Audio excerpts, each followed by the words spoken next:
Deere students, कैसे हैं आप सब? I hope you will all be fine. मी सोनाली मॅम आणि आज या ठिकाणी आचार्य डिजिटलच्या प्लॅटफॉर्मवरती आम्ही घेऊन आलो आहोत 10th SSC चा सायन्स अँड टेक्नॉलॉजी पार्ट 1 चा बोर्ड क्वेश्चन पेपर मार्च 2024. तर आपण आज या ठिकाणी मार्च 2024 चा टोटल क्वेश्चन पेपर डिस्कस करणार आहे. तर हा पेपर डिस्कस केल्यानंतर तुम्हाला हे समजेल की 2024 ला कशा टाइपचे क्वेश्चन विचारले गेले होते, त्याचे आन्सर्स कशा पद्धतीने लिहायला पाहिजेत आणि याच्यावरून तुम्हाला ही पण आयडिया येईल की 2025 चा पेपर म्हणजे आता येणारा पेपर कशा पद्धतीचा असू शकेल. ठीक आहे. सो तुमचा मौल्यवान आणि किमती वेळ वाया न घालवता आपण स्टार्ट करूया आजच्या paper डिस्कशनला.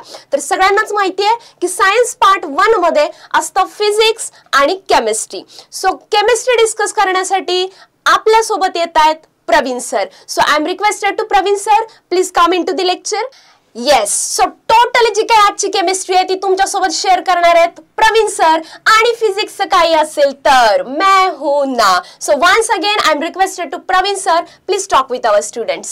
Hello, very good morning, good afternoon, good evening. आजच्या लेक्चरमध्ये फार मज्जा येणार बाळांनो. सो केमिस्ट्रीचा कुठलाही पार्ट असेल तर तुझ्या काळजापर्यंत घेऊन जाण्यासाठी, एकदम तुझा 100% क्लिअर करण्यासाठी आम्ही इथं आलो आहोत. तुला माहिती आहे सायन्स पार्ट 1 मॅक्झिमम चॅप्टर हे फिजिक्सचे येतं. सो मॅडम फिजिक्सच्या क्वेश्चन डिस्कस करतील, त्यासोबत जे काही छोटे छोटे केमिस्ट्रीचे क्वेश्चन असतील ते डिस्कस करण्यासाठी मी तुम्हाला हेल्प करेल. सो 100% हा व्हिडिओ शेवटपर्यंत बघ आणि क्लिअर करून घे सगळ्यातल्या सगळ्या गोष्टी. हम साथ साथ है. चलो. येस, सो चला लगेच लवकर आपण स्टार्ट करूया आजच्या पेपर डिस्कशनला. चला तर मग विदाउट वेस्टिंग ऑफ टाइम आपण स्टार्ट करूया आजच्या पेपर डिस्कशनला. जसं की तुम्हाला माहिती आहे की सायन्स 1 चा पेपर हा टोटली असतो 60 मार्क्ससाठी आणि तुम्ही बोर्डमध्ये सोडवता तो 40 मार्क्ससाठी. पण आजच्या या पेपर डिस्कशन मध्ये आपण हा टोटल 60 मार्क्सचा पेपर इथं डिस्कस करणार आहे. तर बघा, क्वेश्चन नंबर 1 आहे right the correct alternative 5 marks साठी. बघा, पहिले एमसीक्यू तुम्हाला काय दिलंय, the SI unit of heat is. ठीक आहे, आपण पहिला ऑप्शन बघूया. ऑप्शन नंबर 1 आपल्याला दिलंय कॅलरी. ठीक आहे. सो कॅलरी काय बाळांनो, calorie is a CGS unit of heat. ठीक आहे, त्याच्यामुळे ऑप्शन 1 जे आहे ते आपलं रॉंग असणार आहे. ठीक आहे. ऑप्शन सी बघा, किलो कॅलरी पर केजी डिग्री सेल्सिअस. ठीक आहे. आता हे जे युनिट आहे तर हे स्पेसिफिक हीट कपॅसिटीचं युनिट आहे, त्याच्यामुळे हे सुद्धा कसं असेल आपलं रॉंग असेल. त्याच्यानंतर ऑप्शन डी बघा, ऑप्शन डी मध्ये दिलाय कॅलरी पर ग्रॅम डिग्री सेल्सिअस. हे काय बाळांनो, हे आहे CGS unit of specific heat capacity. ठीक आहे, त्याच्यामुळे ऑप्शन डी आपला रॉंग आहे. मग कोणता ऑप्शन करेक्ट आहे आपला? आपला ऑप्शन करेक्ट आहे ऑप्शन बी, जूल. ठीक आहे. सो आपला ऑप्शन करेक्ट आहे B, joule, and B stands for Baramati. ठीक आहे. सो सगळ्यांना माहिती आहे हा एमसीक्यू जो आहे हीट तो हीट चॅप्टर मधला आहे. ठीक आहे, एसआय युनिट ऑफ हीट हे हीट चॅप्टर मधला क्वेश्चन आहे. पुढे सेकंड एमसीक्यू बघा, we can see the sun even when it is little below the horizon because of. ठीक आहे, ऑप्शन 1 दिलाय तुम्हाला रिफ्लेक्शन ऑफ लाईट. आता रिफ्लेक्शन ऑफ लाईट तुम्ही कधी शिकलाय 9th मध्ये. ठीक आहे, 10th मध्ये तर तुम्हाला रिफ्लेक्शन नाहीच आहे, म्हणजे ऑप्शन 1 सुद्धा काय आहे, रॉंग आहे. पुढे बघा, ऑप्शन सी दिलाय dispersion of light. Dispersion of light कशाला म्हणतो आपण, जर एखाद्या प्रिझम वरती व्हाईट लाईट पडत असेल तर प्रिझम काय करतो, त्या व्हाईट लाईटला 7 कलर मध्ये सेपरेट करतो. ठीक आहे, आणि त्या फेनॉमेनॉनला आपण काय म्हणतो, डिस्पर्शन ऑफ लाईट. ठीक आहे. सो इथं डिस्पर्शन पण होत नाहीये, म्हणजे ऑप्शन सी सुद्धा रॉंग आहे. ठीक आहे. पुढे बघा, ऑप्शन डी. ऑप्शन डी दिलाय तुम्हाला ऍब्सॉर्प्शन ऑफ लाईट. ठीक आहे. सो ऍब्सॉर्प्शन ऑफ लाईट सुद्धा इथं होत नाहीये, म्हणजे ऑप्शन डी सुद्धा रॉंग आहे. म्हणजे आपला ऑप्शन कुठला करेक्ट आहे?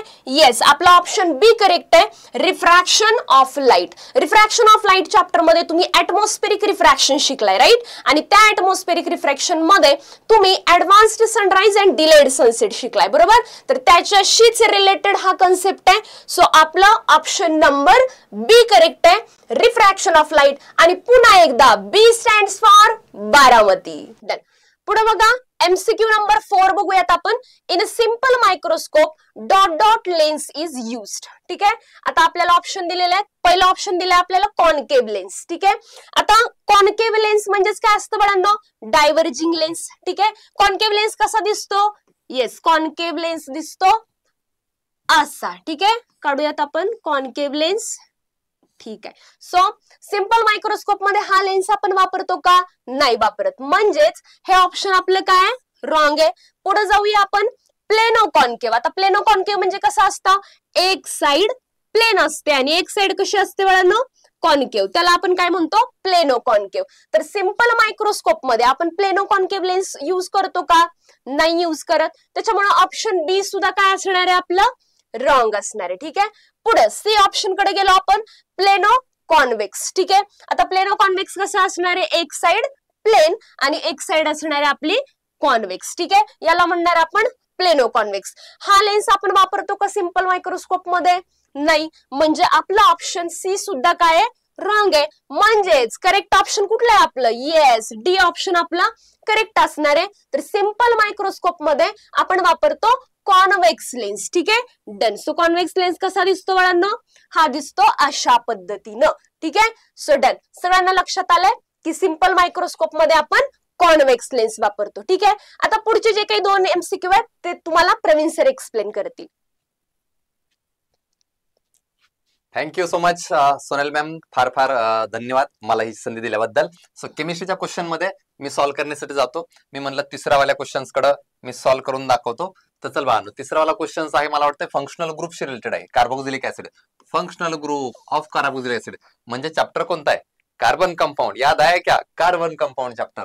सर कार्बोक्सिलिक ऍसिड शोधायचं आहे. Option A B C D. ये सर मला आन्सर कळलं, तरी सांगण्याचा प्रयत्न करतो. ये कोण आहे बेटा?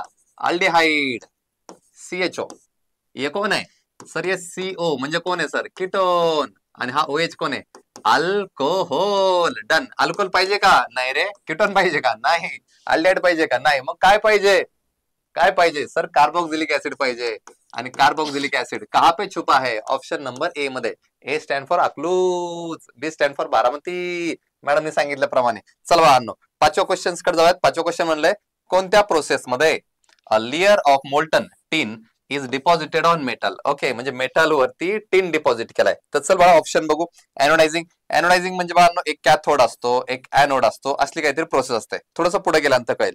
गॅल्वनायझिंग मध्ये बाळांनो झिंक वाला मेटल डिपॉझिट करतात. ओके, म्हणजे एनोडायझिंग तर येऊ शकत नाही, गॅल्वनायझिंग पण येऊ शकत नाही, झिंक मेटलचा उल्लेख नाही. इथं टिन मेटल आहे. टिन म्हणजे बाळांनो टिनचा सिम्बॉल असतो SN. ओके, मग अलोईंग येईल का? सर अलोईंग मध्ये कसं असतं माहिती का? कॉपर प्लस झिंक असे मेटल जर एकत्र केले तर त्याला बोलतात सर याला बोलतात brass. Okay sir, copper plus tin असे जर मेटल मिक्स केले तर त्याला म्हणतात ब्रॉन्झ असे वाले मेटल. ओके, मग अलोईन वाला ऑप्शन नाहीये. सर टिन डिपॉझिट करायचं मेटल होते, कोणती वाली प्रोसेस असेल? सर सिंपल आहे ना, जर टिन डिपॉझिट केलं तर त्याला काय म्हणायचं? टिनिंग. काय म्हणायचं? टिनिंग. सो ये टिनिंग है बेटांनो, याद रखना. Thank you so much. सो तुला हा वाला MCQ आणि हा वाला MCQ एकदम क्लिअर झाला असेल तर जाऊयात पुढच्या स्लाइड कडे. रेडी स्टडी गो. चल बेटा आगे जाते हैं. चलो आगे प्लीज, हमें आगे लेके जाओ. सो आम्ही आलो आगे, आणि आगे आल्यानंतर आम्ही म्हणलं चला हा क्वेश्चन सॉल्व्ह करण्याचा ट्राय करूयात. ओके, सो पहा क्वेश्चन मानो. क्वेश्चन नंबर 1 में बोला है right the name of atom having smallest size. Okay sir, मला कळलं कोणता चॅप्टर. सर चॅप्टर आहे पिरिओडिक सर हा आमचा 2 नंबरचा चॅप्टर आहे. पहिला ग्रॅव्हिटेशन होता, दुसरा पिरियड टेबल आहे, आणि स्मॉलेस्ट साइज विचारलेली आहे, आणि ऍटम बद्दल विचारलेली आहे. मग सर इथं असतो हायड्रोजन वाला ऍटम, इकडे असतो हेलियम वाला ऍटम, आणि या साइडून या साइडला जाताना ऍटॉमिक वाली रेडियस काय होते? कमी कमी होत जाते. सर दुसरं पण दाखवतो. Lithium, beryllium, boron, carbon, nitrogen, oxygen, fluorine, neon. Okay, या साइड करून या साइड करताना ऍटॉमिक रेडियस काय होत जाते? कमी कमी होत जाते, कमी कमी होत जाते, कमी कमी होत जाते. फक्त बाळांनो एक छोटस एक्सेप्शन लक्षात ठेवण्याचा प्रयत्न कर, आणि ते म्हणजे काय? हा वाला रूल जो आहे तो लिथियम पासून सुरू झाला तर बाळांनो फक्त फ्लोरीन पर्यंतच चालतो. त्याच्यामध्ये नोबेल गॅस येत नाही. तर नोबेल गॅस म्हणजे भोदडेवाले गॅसेस असतात. हा, यांची वाली साईज मोठी मोठी असते. मग हायड्रोजन कडनं हेलियम कडे जाताना साईज कमी व्हायला पाहिजे, कमी व्हायला पाहिजे, आणि सगळ्यात छोटा हेलियम यायला पाहिजे. पण इट इज एक्सेप्शन मित्रांनो. हेलियम करताना हेलियमची साईज काय होते? वाढते. मग सगळ्यात छोटूसा एलिमेंट पिरियड टेबल मध्ये कोण असणार? सगळ्यात छोटूसा एलिमेंट पिरियड टेबल मध्ये कोण असणार? And correct answer is one of our favourite, and that is hydrogen. याद रखना बेटांनो, कोरून ठेव मनावरती. सगळ्यात छोटा वाला आयटम कोण? हायड्रोजन. Hydrogen hydrogen hydrogen. कळलं बेटांनो? चल पुढे ये. पुढे आल्यानंतर म्हणलंय नेक्स्ट वाल्या क्वेश्चन मध्ये write the molecular formula of calcium carbonate. अरे मज्जाच मज्जा. सर कॅल्शियम म्हणजे आठवतंय तुम्हाला? मला वाटतं ग्रुप नंबर 2 मध्ये असतो ना हा. बेटा मांगे कार स्कूटर बाप राजी. आणि ग्रुप नंबर 2 मधल्या सगळ्या एलिमेंट वरती चार्ज असतो +2. Ca2 plus. कार्बोनेट काय असतो सर? सर हमने थोड़ा सा लर्न किया है, कार्बोनेट असतो CO3 2-. मग क्रिस क्रॉस वाली मेथड लगाओ. सो यहाँ पे लिखा Ca, यहाँ पे लिखा CO3, हा लिहिला बेटा +2, इसके नीचे +2. जर सेम नंबर असेल तर सिंप्लीफाई करता येत असेल तर बारीक करून घ्या. सो टी चोक बारीक किया 1-1, तो इसको 1 से मल्टीप्लाई करो, इसको 1 से मल्टीप्लाई करो. सो फॉर्मूला क्या बनेगा? Ca1 ब्रॅकेट में लिखता CO3 1. ओके. आणि तुला माहित असेल आयुष्यात जी गोष्ट एक असते ना सांगायची नाही बरं. माझ्याकडे एक हृदय असं नाही म्हणायचं. एक गोष्ट सांगायची नाही. सो कॅल्शियम कार्बोनेट का छोटासा फॉर्म्युला क्या बना? CaCO3 यानी calcium carbonate. Wow, thank you so much. पुढे फिजिक्स वाला पोर्शन आहे. मी आदरणीय सोनाली मॅमला विनंती करतो, मॅम प्लीज आम्हाला हेल्प करा कॅलोमीटरच्या गोष्टी सांगण्यासाठी. Yes, thank you. Yes yes yes definitely. बघा पुढचा क्वेश्चन काय दिलाय तुम्हाला. तिसरा क्वेश्चन आहे राईट द युजेस ऑफ कॅलोरीमीटर. ठीक आहे. आता कॅलोरीमीटर आपण कशासाठी वापरतो बाळांनो? आपण कॅलोरीमीटर वापरतो हीट मेजर करण्यासाठी. ठीक आहे. सो बघा तुम्हाला दिलं याचा यूज सांगायचंय तुम्हाला. तर याचा यूज आहे की आपण कॅलोरीमीटर वापरणारे स्पेसिफिक हीट कपॅसिटी मेजर करण्यासाठी. ठीक आहे. स्पेसिफिक हीट ऑफ ऑब्जेक्ट असं सुद्धा म्हणू शकतो आपण. सो तुम्हाला विचारलंय राईट द यूज ऑफ कॅलोरीमीटर. ठीक आहे. सो कॅलोरीमीटर कशासाठी वापरणार आहे तुम्ही? येस, वापरणार आहे specific heat of object. Specific heat capacity काय असतं? तर प्रत्येक ऑब्जेक्टची हीट ऍब्झॉर्ब करण्याची काहीतरी कॅपॅसिटी असते किंवा काहीतरी ॲबिलिटी असते. त्याला आपण काय म्हणतो? Specific heat capacity of object. आणि स्पेसिफिक हीट कपॅसिटी ही प्रत्येक ऑब्जेक्टची काय असते बाळांनो? डिफरंट असते. ठीक आहे. डन. पुढे जाऊया आपण. फोर्थ क्वेश्चन दिलाय मॅच द कॉलम. ठीक आहे. आता मॅच द कॉलम मध्ये काय दिलंय बघा. कॉलम ए मध्ये तुम्हाला दिलंय रिफ्रॅक्टिव्ह इंडेक्स ऑफ वॉटर आणि आपल्याला बी मध्ये काही 3 ऑप्शन्स दिलेले आहेत. 1.31, 1.36, 1.33. येस. सो करेक्ट ऑप्शन कुठलं असणार आहे सांगा? येस, ऑप्शन असणार आहे सी करेक्ट असणार आहे. ठीक आहे. डन. कारण रिफ्रॅक्टिव्ह इंडेक्स ऑफ वॉटर किती असतो बाळांनो? 1.33 आणि तुम्हाला ही व्हॅल्यू लर्न करावी लागेल. ठीक आहे. Done. So refractive index of water आहे 1.33. किती आहे? 1.33. ठीक आहे. सो सगळ्यांनी हा refractive index of water learn करा. ठीक आहे. याच्यानंतर पुढं क्वेश्चन आहे बाळांनो नेक्स्ट केमिस्ट्रीचा. सो सर सांगतायत. थांबा मॅडम इथंच. Okay done. किंवा काय अडचण नाही. Identify the hydrocarbon from the given electron dot वाला स्ट्रक्चर. ओके. म्हणजे बाळांनो हा परत एकदा क्वेश्चन आला त्या वाल्या चॅप्टर मधनं, जो चॅप्टर तुझा सगळ्यांचा फेवरेट आहे. हे चॅप्टरचं नाव माहितीये का तुला? Tick tick tick tick. आणि सर हा फेवरेट चॅप्टर आहे कोणता? कार्बन वाला कंपाऊंड. ये मजाच मजा. सो इलेक्ट्रॉन डॉट वाला स्ट्रक्चर दिले म्हणजे इलेक्ट्रॉन काढून काढून dot dot dot dot dot dot करून दिलेले तर लय सोपं आहे बेटांनो. मोज बेटा कार्बन किती येतं. सो मी तुला ऑलवेज सांगितलं आहे ऑलवेज कशाकडे जायचं? वर्ड रूट कडे जायचं. वर्ड रूट कडे जायचं. कार्बन मोज बेटा कार्बन किती येतं फक्त 1 2 1 2 1 2. कार्बन किती रे? 1 2 1 2. सर 2 कार्बन असेल तर हा कोण असेल? इथं. आणि सर इथं ना एक बॉन्ड बनवेल मी. ती चूक तुला दाखवता. इथं एक बॉन्ड बनला, इथं एक बॉन्ड बनला, इथं एक बॉन्ड बनलाय, इथं एक बॉन्ड आहे, इथं एक बॉन्ड आहे. 2 इलेक्ट्रॉन म्हणजे एक बॉन्ड बे. 2 इलेक्ट्रॉन म्हणजे एक बॉन्ड बे. आणि सगळीकडे सिंगल बॉन्ड आहे सर. तो इसको क्या कहेंगे? इसको कहेंगे सर ANE. सो इस वाले कंपाउंड का नाम है इथेन. आणि आता लक्षात ठेवा, एक कार्बन असेल तर मिथ, 2 असेल तर इथ, 3 असेल तर prop, but, pent, hex, hept, oct, non, dec. असे लक्षात ठेवा. फार सिंपल बेटानो. हे इलेक्ट्रॉन डॉट स्ट्रक्चर आहे इथेनचं. जर इथं 3 कार्बन दिले असते तर काय बोलणार?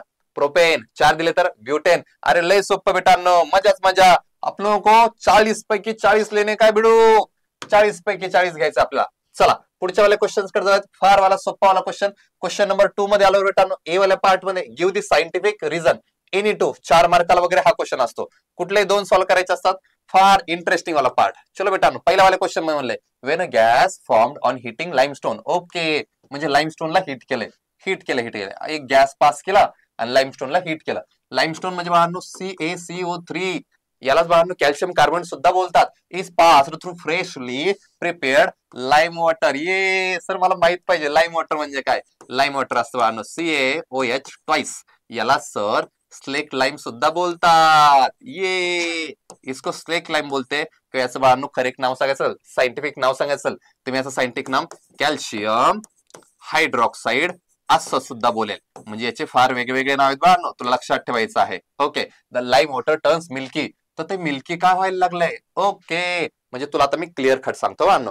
पहिल्यांदा CaCO3 घेतलाय. CaCO3 म्हणजे कोण, कॅल्शियम कार्बोनेट म्हणजेच लाईमस्टोन घेतलाय. त्याच्यामधनं काहीतरी गॅस पास केला. Okay okay, like Wien gas is form, नाही गॅस फॉर्म झालाय, नंतर फॉर्म झालाय बेटा. ओके, तर तुला रिॲक्शन लिहून दाखवतो, खूप क्लिअर कळेल. मी घेतला CaCO3 याने आमचा कॅल्शियम कार्बोनेट. त्याला ना बाळांनो हीट करण्याचा प्रयत्न केला. हा जो एरो दिसतोय, दिस एरो सेज दॅट हमने हीट प्रोव्हाइड की है. मग हा कॅल्शियम कार्बोनेट टूटेगा टूटेगा टूटेगा, दिल की तरह नहीं बेबे, असंच टूटेगा. तो टूटेगा तो कैसे बनेगा सर, बनेगा CaO means calcium oxide plus carbon dioxide. Okay, आणि हा कार्बन डायऑक्साइड वाला गॅस आहे, हा कार्बन डायऑक्साइड वाला गॅस आहे, तो निघून जाणार, कार्बन डायऑक्साइड वाला गॅस निघून जाणार. आणि हा कार्बन डायऑक्साइड वाला gas when gas is formed on heating limestone. लाइमस्टोनला हिट केल्यानंतर जो गॅस बनलाय का, तो गॅस कोणता आहे, कार्बन डायऑक्साइड. फिर हमने CO2 को उठाया, कार्बन डायऑक्साइड य आला का. ओके, आता काय करणार, prepared lime water. Lime water prepare केलंय मी. मग आता मी लाईम वॉटर प्रिपेअर केलेला CaOH ट्वाइस याच्यामध्ये पास केला. ओके, तर ते म्हणतायत लाईम वॉटर टर्न्स मिल्की. तर हा वाला जो लाईम वॉटर आहे तो मिल्की झाला, दुधाळ झाला, पांढरा झाला बेटा. कसं, तर हे दोघांची जर रिॲक्शन झाली तर बाळांनो तुला सांगतो याच्यातनं पाणी काढून टाकायचंय. मी म्हणलं H2, बघा इथं मी काढून टाकला H2O. ओके, आता कुठनं गेला, इथनं हायड्रोजन 2 घेतले, इथनं एक ऑक्सिजन घेतला, तर बाकी जे राहिलं असेल ते जोडून टाक बरं. इथं कोण राहिलाय, CO2 आणि इथे एक ऑक्सिजन राहिलाय, हे की नाही. H2O गेलं तिकडं, 2 हायड्रोजन गेले, एक ऑक्सिजन गेले, इकडे 2 हायड्रोजन गेले, एक ऑक्सिजन गेला, इथे एक ऑक्सिजन राहिलाय. सो यहाँ पे बनेगा Ca हा वाला. डन, तुला कळतोय का, नाही तर वेगळ्या पेनने लिहून दाखवतो. हा Ca इथून आणला बेटा, इथं कोण आता CO2 आणि इथे एक ऑक्सिजन राहिलाय. सो यहाँ पे बनेगा CaCO3. म्हणजेच हा कोण आहे बेटांनो, फिर से कोण बना, लाईमस्टोन. आणि लाईमस्टोन काय असतं, इनसोल्युबल असतं. पाण्यात विरघळतं का, नाही, इनसोल्युबल इन वॉटर. हे पाण्यामध्ये इनसोल्युबल असतं. आणि इसका कलर कैसा होता है, मिल्की होता है. सो त्यांनी विचारलं होतं की सायंटिफिक रिझन सांगा, असं का होतं. तर काय होतं सर, पहिल्यांदा कॅल्शियम कार्बोनेट घेतला, त्याला हीट दिली की पहिल्यांदा कार्बन डायऑक्साइड गॅस बाहेर पडतो. तो कार्बन डायऑक्साइडला गॅस जर मी या कॅल्शियम हायड्रॉक्साइड म्हणजे कशामध्ये, लाईम वॉटर मध्ये जर टाकला रे टाकला, तर काय होतं, तो मिल्की का होतो, कारण लाईमस्टोन बनतो सर, कॅल्शियम कार्बोनेट बनतो की जो पाण्यात विरघळत नाही, इनसोल्युबल आहे, आणि म्हणून त्याचा कलर कसा होतो, milky milky milky. Got it, कळलं. चल पुढच्या क्वेश्चन कडे जाऊयात. चल रेडी स्टडी गो. चलो आगे जाते. आगे जाने के बाद हमने क्वेश्चन को, चलो टीचर आ जाओ प्लीज. सो पुढच्या वाल्या क्वेश्चन मध्ये काय म्हणलंय, ओके, टंगस्टन मेटल बद्दल विचारलंय, सोलेनाइड बद्दल विचारलंय आणि इलेक्ट्रिक बद्दल विचारलंय. मग मी रिक्वेस्ट करतो sir ma'am please electric bulb बद्दलच्या, सोलेनाइड बद्दलच्या गोष्टी आमच्या स्टुडंटला सांगूयात. Yes, ready ma'am. Yes, thank you so much sir. बघा पुढचा क्वेश्चन दिलाय तुम्हाला, tungsten metal is use to make a solenoid type coil in an electric bulb. तर हा क्वेश्चन जो आहे तो कुठल्या चॅप्टर मधला आहे बाळांनो, yes, effect of electric current chapter मधला आहे. ठीक आहे, तर जनरली तुम्ही बघितलं असेल की गावाकडे वगैरे येल्लो बल्ब वापरतात. ठीक आहे, डन, जनरली आपल्याला तो गावाकडे बघायला मिळतो. सो हा बल्ब कसा असतो, येस सगळ्यांनी बघितलेला आहे, हा बल्ब असतो अशा पद्धतीनं. ठीक आहे, येस, हे अशी याच्यामध्ये असते कॉइल. ठीक आहे, यालाच म्हणतो आपण, या कॉइललाच आपण काय म्हणणार आहे बाळांनो, सोलेनॉइड. ठीक आहे, येस, नंबर ऑफ टर्न्स आले की त्याला आपण काय म्हणणार आहे, सोलेनॉइड. ठीक आहे, आता ही जी कॉइल आहे ती कशापासून बनली आहे, येस, ही हा जो फिलामेंट आहे याला आपण म्हणूयात फिलामेंट. ठीक आहे, हा फिलामेंट आपला कशापासून बनलाय, येस, हा आपला बनलाय टंगस्टन पासून. ठीक आहे, डन. आता आपल्याला क्वेश्चन असा विचारलाय की टंगस्टनच याच्यामध्ये काय यूज करतात. ठीक आहे, कारण का, तर टंगस्टनचा मेल्टिंग पॉइंट काय बाळांनो, हाय आहे. ठीक आहे, मेल्टिंग पॉइंट कसा आहे, हाय आहे.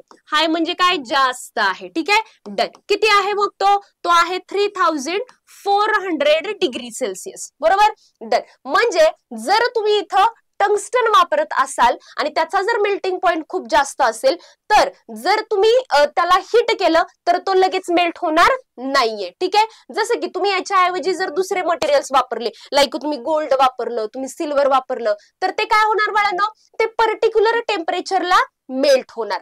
पण टंगस्टनचा मेल्टिंग पॉइंट जास्त असल्यामुळं तुम्ही त्याला किती जरी तापवलं तर ते लगेच वितळणार नाही. ठीक आहे, म्हणून आपण काय करतोय, या टंगस्टनला आपण या इलेक्ट्रिक बल्ब मध्ये वापरतोय. अजून पण याचं रिझन आहे की काय, याची रेझिस्टिव्हिटी कशी वळानो हाय आहे.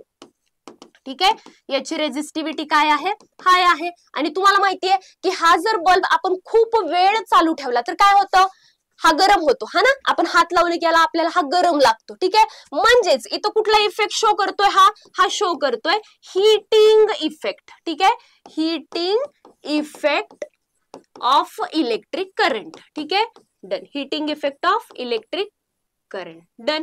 अजून काय सांगू शकतो की याच्यामध्ये जे काही टंगस्टन मटेरियल आहे ते मटेरियल काय करतं बाळांनो, ग्लो करतं. आणि त्याच्यामुळेच आपल्याला जी काही लाईट दिसते किंवा जी काही बल्ब मध्ये आपल्याला लाईट पाहायला मिळते तर ती या टंगस्टन मेटल मुळे बघायला मिळते. ठीक आहे, म्हणूनच आपण काय करतो, इलेक्ट्रिक बल्ब मध्ये ऍज अ सोलेनॉइड कॉइल म्हणून टंगस्टनला वापरतो. ठीक आहे, तुम्ही याच्यामध्ये ऍप्लिकेशन्स मध्ये पण बघितलं असेल, हिटिंग इफेक्टच्या ऍप्लिकेशन मध्ये आपल्याला किती ऍप्लिकेशन आहेत, 3 ऍप्लिकेशन आहेत. बरोबर, कुठले कुठले, एक आहे तुमचं इलेक्ट्रिक बल्ब, दुसरं आहे इलेक्ट्रिक फ्यूज आणि हिटिंग इलेमेंट. ठीक आहे, तर मोस्ट ऑफ द याच्यावरती जे काही क्वेश्चन्स येतात ते तुम्हाला गिव्ह सायंटिफिक रिझन साठी येतात. ठीक आहे, याच्या पाठीमागचे सुद्धा पेपर तुम्ही बघा, त्याच्यामध्ये सुद्धा तुम्हाला याच्यावरती गिव्ह सायंटिफिक रिझन वरतीच क्वेश्चन मिळेल. ठीक आहे, डन. पुढे जाऊया आता नेक्स्ट क्वेश्चन कडे.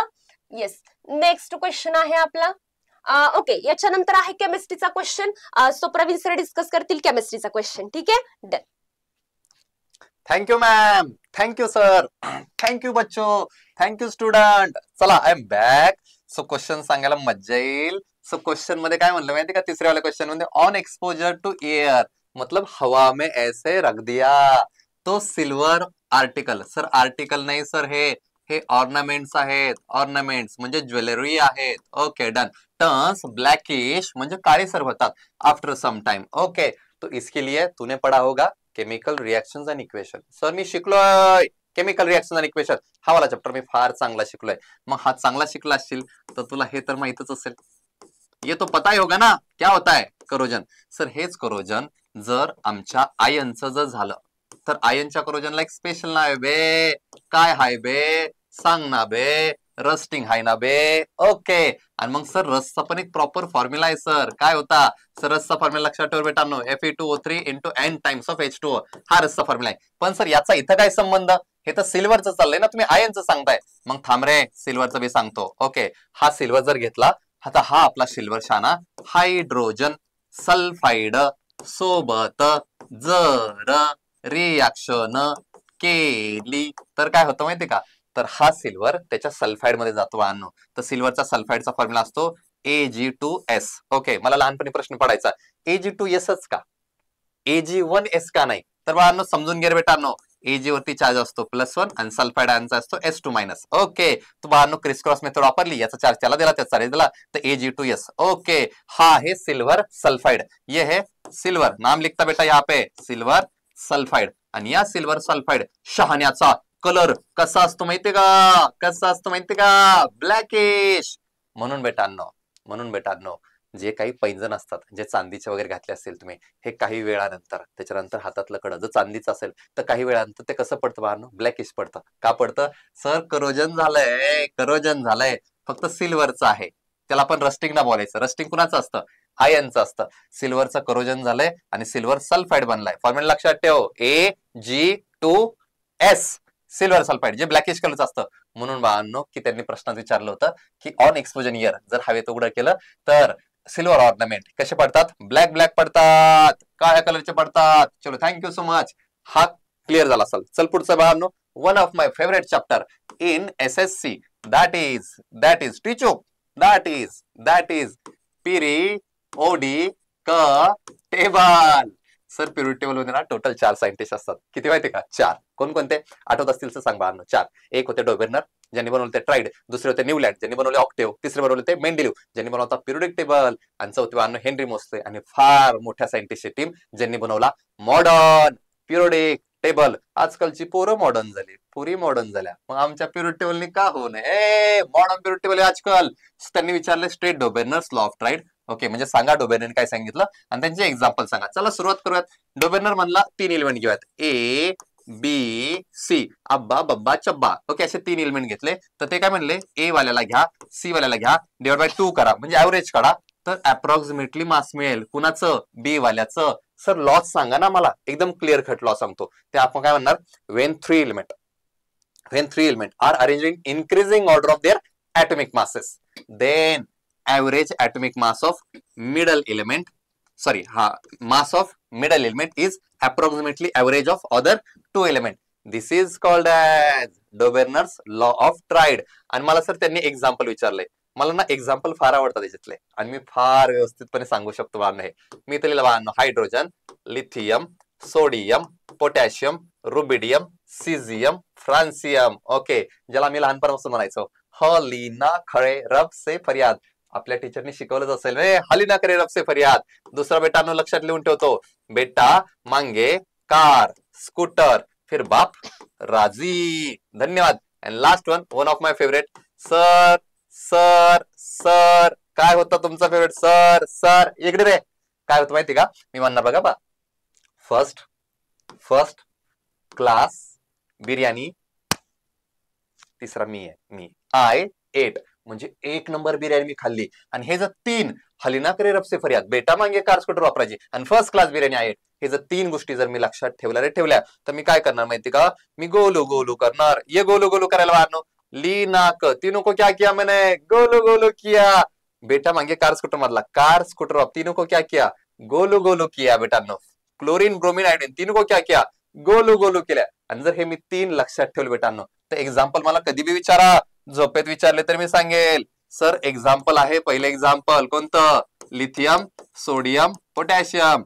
सर दुसरं एक्झाम्पल आहे सर कॅल्शियम, स्ट्रॉन्टियम, बॅरियम, म्हणजे कार स्कूटर बाप. आणि तिसरं example sir chlorine, bromine, iodine. Sir prove करून दाखवा ना एखादं, समजलं तर लगेच मज्जा येईल पटकन. मग चल पहिल्यांदा लिथियम दाखव तुला.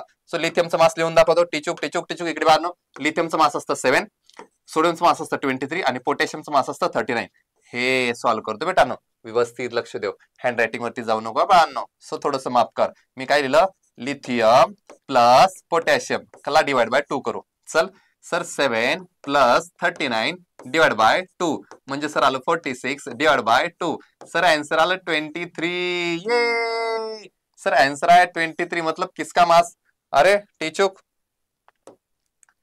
इथं लिहिलं सोडियम आणि मास आलं 23. ओके, सो बाळांनो हा होता डोबेनर्स लॉ ऑफ ट्राइड. डोबेनर विषयी काही प्रश्न विचारला तरी आपण इथून सॉल्व्ह करू शकतो. 3 एलिमेंट, पहिल्या आणि तिसऱ्याचं ऍव्हरेज घेतलं तर मधल्या वाल्याचं मास मिळतं. आणि लक्षात ठेव, लिनाक, कार स्कूटर बाप, क्लोरीन ब्रोमीन आयोडीन, हे 3 कोण येतं? डोबेनरचे ट्राइड येतं. Thank you so much.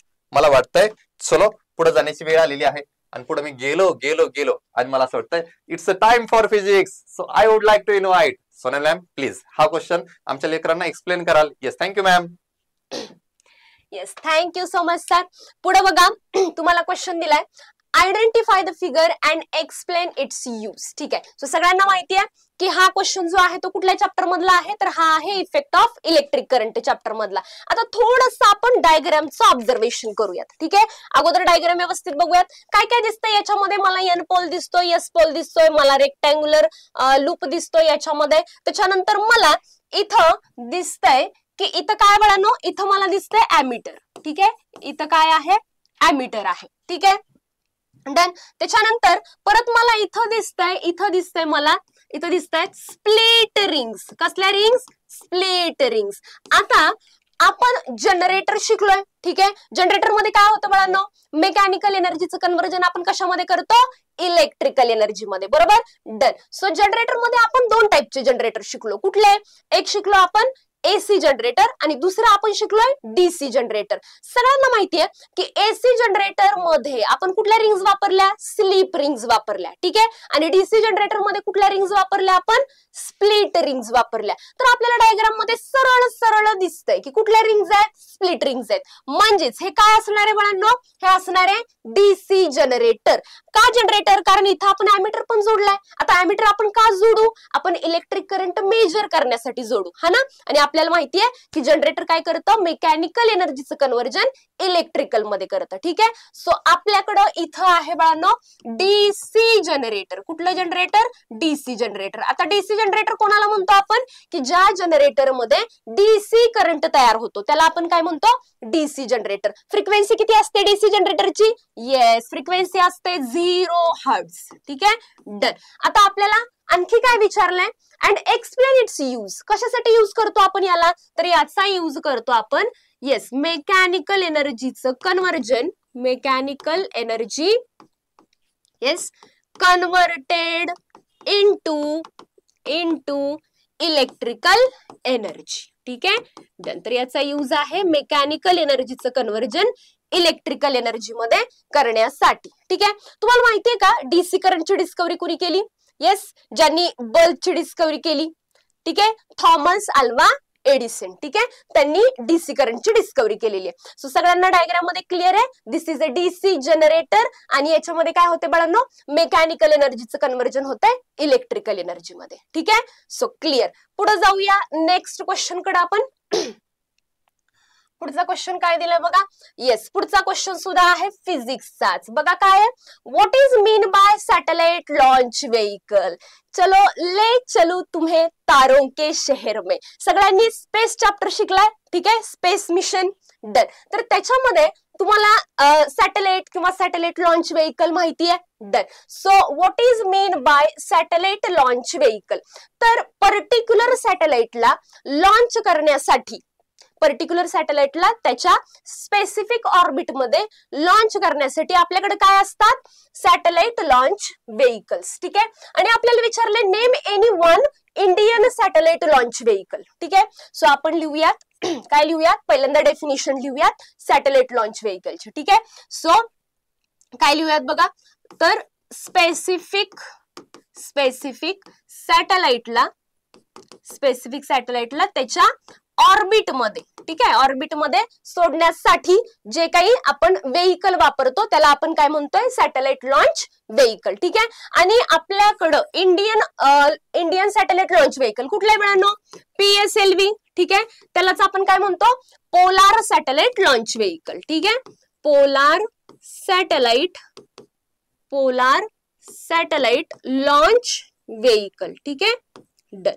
सो हे आहे आपलं इंडियन सॅटेलाइट लॉन्च व्हेइकल. ठीक आहे, सो सगळ्यांना क्लिअर आहे की सॅटेलाइट लॉन्च व्हेइकल कशाला म्हणायचंय. ठीक आहे, पर्टिक्युलर सॅटेलाइटला त्याच्या स्पेसिफिक ऑर्बिट मध्ये सोडण्यासाठी ज्या व्हेइकलचा आपण यूज करतो त्याला आपण म्हणतोय सॅटेलाइट लॉन्च व्हेइकल. ठीक आहे, आणि PSLV हे इंडियन सॅटेलाइट लॉन्च व्हेइकल आहे. Then clear. पुढच्या क्वेश्चन कडे जाऊयात आपण. What is a free fall when it is possible. ठीक आहे, आता सगळ्यांना माहिती आहे हा जो क्वेश्चन आहे तो आहे ग्रॅव्हिटेशन चॅप्टर मधला. ठीक आहे, न्यूटन हा ना, आपण 5वी पासून शिकलोय न्यूटनचा फर्स्ट लॉ, दुसरा लॉ, तिसरा लॉ. ठीक आहे, डन. सो फ्री फॉल कशाला म्हणायचं बघा, जर एखादा object one and only gravitational force मुळे जर ग्राउंड वरती येत असेल तर आपण त्याला काय म्हणूयात, फ्री फॉल. ठीक आहे, काय सांगितलं मी, जर एखादा ऑब्जेक्ट फक्त one and only gravitational force मुळे जर ग्राउंड वर येत असेल तर त्याला काय म्हणूयात, फ्री फॉल. ठीक आहे, सो डेफिनेशन लिहूयात. Move under the influence of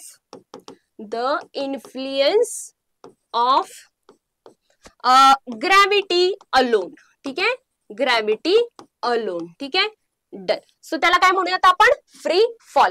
Wien it is possible. Free fall कधी पॉसिबल आहे, आता अर्थ वरती फ्री फॉल पॉसिबल आहे का, नाही. का, कारण अर्थ वरती अनादर फोर्सेस सुद्धा आहेत, लाईक फ्रिक्शनल फोर्स आहे, बायंड फोर्स आहे. ठीक आहे, त्याच्यामुळं अर्थ वरती फ्री फॉल पॉसिबल नाही. मग फ्री फॉल कुठं पॉसिबल आहे, yes, so free fall possible आहे व्हॅक्यूम मध्ये. ठीक आहे, कारण तिथं अनादर बाकीचे कुठलेच फोर्सेस नसणार आहेत. सो फ्री फॉल पॉसिबल असणारे कुठं बाळांनो, व्हॅक्यूम मध्ये. ठीक आहे, डन. सो फ्री फॉल कशाला म्हणायचंय, जर एखादा object one and only gravitational force मुळे जर ग्राउंड वर येत असेल तर त्याला आपण काय म्हणूयात, फ्री फॉल. आणि free fall is possible in a vacuum. ठीक आहे, सो क्लिअर आहे सगळ्यांना हा क्वेश्चन.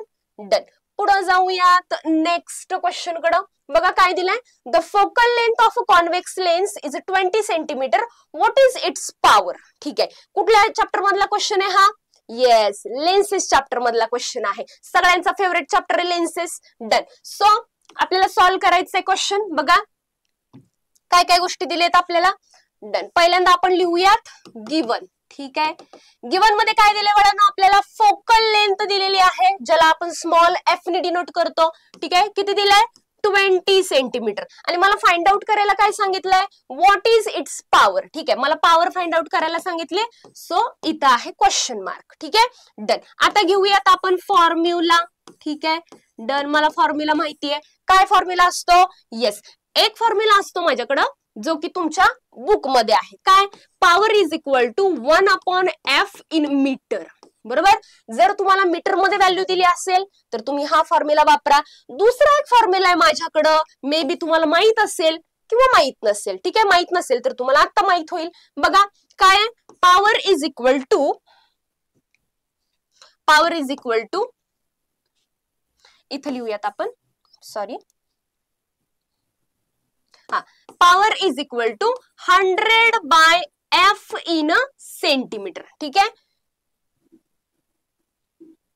डन.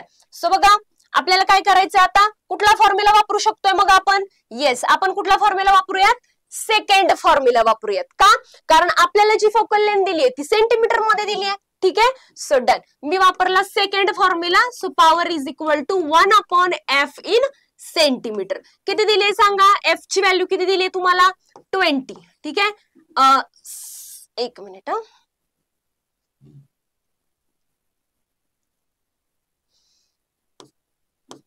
100, इथं आपला आपण 1च लिहिलं होतं. ठीक आहे. सो एफ किती घेतला आपण, 20. बरोबर. डन. सो काय होणार आहे बाळांनो, 0 0 होणार, कॅन्सल. सो किती आला आपल्याकडं, 10/2, म्हणजेच किती येणार आहे आन्सर, 5. ठीक आहे.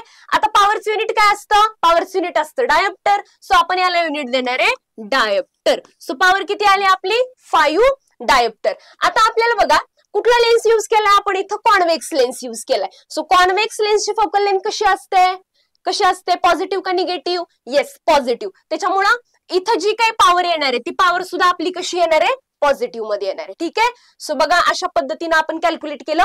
सो तुम्ही इथं नक्की लक्षात ठेवा की जर तुम्हाला फोकल लेंथ मीटर मध्ये दिली असेल तर हा फॉर्म्युला वापरा, इझी आहे. आणि जर तुम्हाला फोकल लेंथ ही कशामध्ये दिली असेल बाळांनो, जर सेंटीमीटर मध्ये दिली असेल तर हा फॉर्म्युला वापरा, आन्सर फाइंड आउट करण्यासाठी इझी आहे. ठीक आहे. सो मला वाटतं सगळ्यांना हे समजलं असेल. पुढे जाऊयात आपण नेक्स्ट क्वेश्चन कडे. येस, नेक्स्ट क्वेश्चन आहे केमिस्ट्रीचा. सो आपण प्रवीण सरांना इन्व्हाइट करूयात. Yes sir. Thank you so much. I am back. चलो बेटांनो, स्टार्ट करते केमिस्ट्री वाला क्वेश्चन. याच्यामध्ये काय विचारलंय, आन्सर दी फॉलोइंग. ओके, कुठल्याही 5 पैकी एक सोडवायचा. 5 मार्काला क्वेश्चन आहे का, नाही सर, 5 क्वेश्चन सॉल्व्ह करायचे. 3 मार्काला क्वेश्चन दिसतोय. रेडी स्टेडी गो. सर सगळं वर्डिंग वगैरे दिलेलं आहे. ओके, मला असं वाटतं थोडंफार जर पिरियड टेबल तुला ऑलरेडी माहित असेल ना तर तुला याचा आन्सर देणं फार फार फार सोपं आहे. तरी तुला दाखवतो बरं का.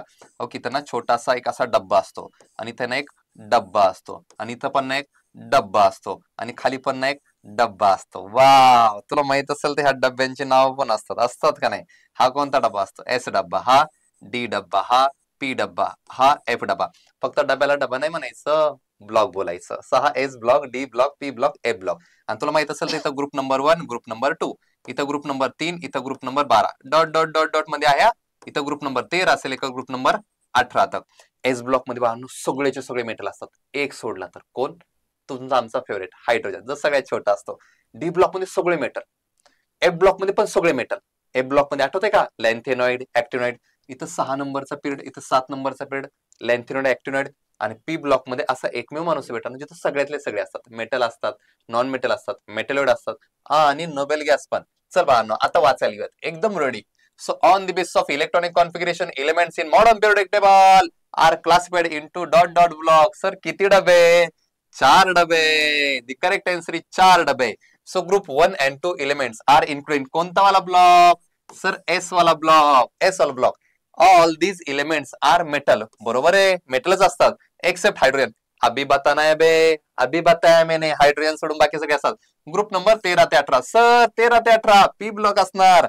सर इन्क्लुडेड इन पी वाला ब्लॉक. ये done. This block content metals, non metal end metal. बरोबर आहे की यार, पी ब्लॉक मध्ये सगळेजण असतात. ग्रुप नंबर 3 से लेकर 12. ओके, इधर बघ रे, इकडे 12 पर्यंत दिलाय आणि यहाँ से लेकर 3 से लेकर दिया है. ग्रुप 3 से लेकर 12.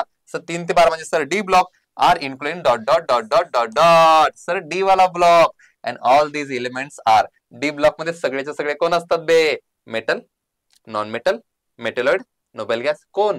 सर आता सांगितलं तुम्ही, सगळे सगळे कोण असतात? मेटल असतात. गॉट इट, मेटल असतात. And shown at the bottom of the periodic table that is lanthanoid and actinoid constitute dot dot dot dot dot dot. ए बघ रे बेटा, बघ रे बेटा, बघ रे बेटा. ओके, ती एफ ब्लॉक वाली गोष्ट राहिली. म्हणजे हेच वाले वर्ड भरायचे बरं बेटांनो, मनाने नाही घ्यायचं. सो इथे येणार एफ ब्लॉक. हो की नाही? छोटी जागा होती म्हणून मी फक्त काय लिहिलं? एस लिहिलं, पी लिहिलं, डी लिहिलं. इथे तुला एस ब्लॉक लिहायचंय, डी ब्लॉक लिहायचंय, असे असे वर्ड लिहायचे.